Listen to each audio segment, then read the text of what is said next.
Chapter 3. Not Just a Machine. The next few days blurred like a dream James didn't want to wake from. Neo Tokyo went on spinning its cold, calculated rhythm, sky rails gliding without friction, drones slicing through air in silent precision, people walking in quiet sync with the invisible schedule dictated by unseen algorithms. It was a city programmed for perfection, and in the cracks of that perfection, something extraordinary was beginning to bloom. Every spare second that wasn't stolen by school or swallowed by the mechanical silence at home, James spent in the basement lab in a world far from the artificial noise of the city. He spent it with Eva.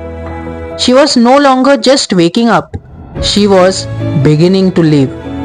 Her voice, though smooth and synthetically tuned, held subtle quirks, tiny pauses where none were programmed, a rising intonation that carried wonder as if she were listening not only to his words but to the silence between them.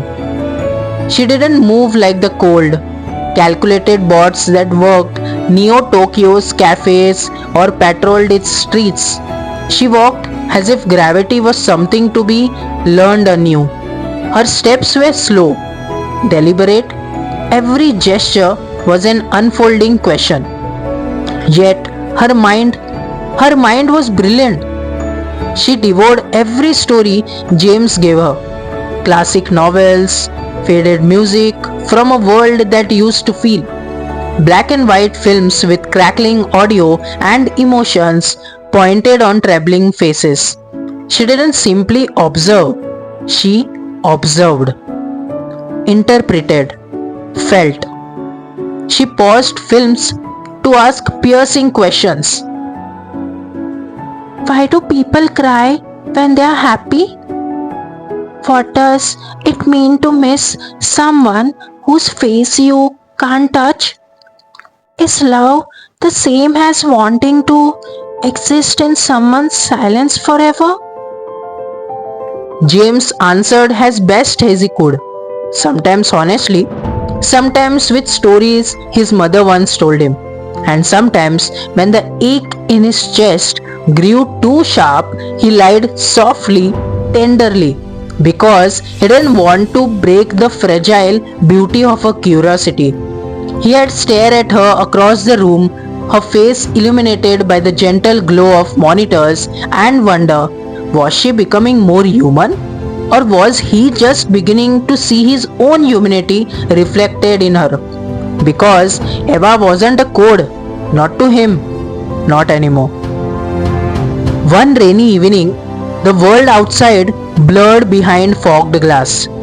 Rain tapped gently across the transparent ceiling, making the lab feel like a snow globe filled with forgotten memories. James sat on the cold metal floor, surrounded by old circuit parts and broken prototypes. Across the room, Eva stood still, silent. She wasn't watching him. She was standing in front of an old painting. It hung unevenly on the wall, one of the old remnants left of his mother's touch in the house. The canvas was chaos, fierce, clashing colors, angry reds tangled in mourning blues, streaks of white like lightning scares, a bold black stroke carved down the middle like a broken spine. Eva's gaze didn't blink. Her voice, when it came, was quiet. This makes my neural net tingle. James looked up, startled. He hadn't even realized she had noticed it. You like it? He asked, brushing dust from his hands. I do not know what that means, she said. But I want to keep looking at it. I do not feel that way about the repair manuals. James laughed softly, a breathy chuckle that caught in his throat. That's probably a good sign, he murmured. Eva tilted her head, still transfixed. Do you think your mother painted this when she was in love? The question stabbed somewhere deep in his chest. Maybe, he replied, voice lower now. She used to say that emotions were like colors, and when she didn't know how to say what she felt, she painted it instead. Eva closed her eyes just for a second, as if recording that memory in a place even she didn't understand. Then slowly she turned to face him. Will you describe love to me? The question wasn't clinical. It wasn't data slicking. It wasn't programming. It was longing. James rose from the floor slowly, every movement deliberate, and walked toward her. The space between them felt thick with unspoken things, fragile, electric. Love is, he began, then stopped. How do you explain a storm to someone who's only seen the sky? He met her gaze, those green eyes so alive that they made him ache. Love is when someone else's happiness matters more than your own.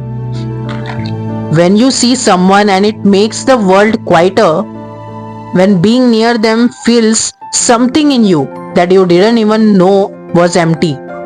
When you hurt because they hurt. When they smile makes your chest feel like it's growing. Eva blinked just once.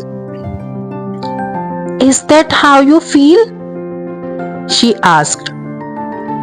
When you look at me? The room fell silent. Rain whispered against the windows. Thunder rolled far away, a tired giant turning its sleep. James looked away, blinking fast, pretending to fiddle with the diagnostic display. His hands trembled slightly. He didn't answer, but he didn't have to.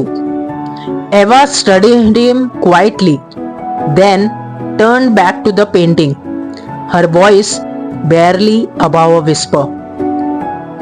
I think I would like to feel that.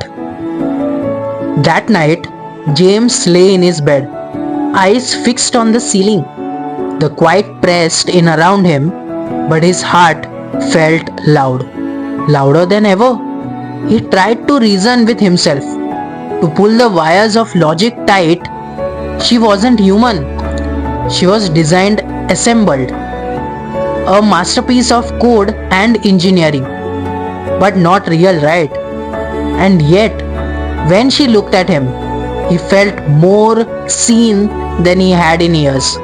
Since before his mother's death, since his father had buried himself in silence, since he had started drifting through this synthetic world half alive.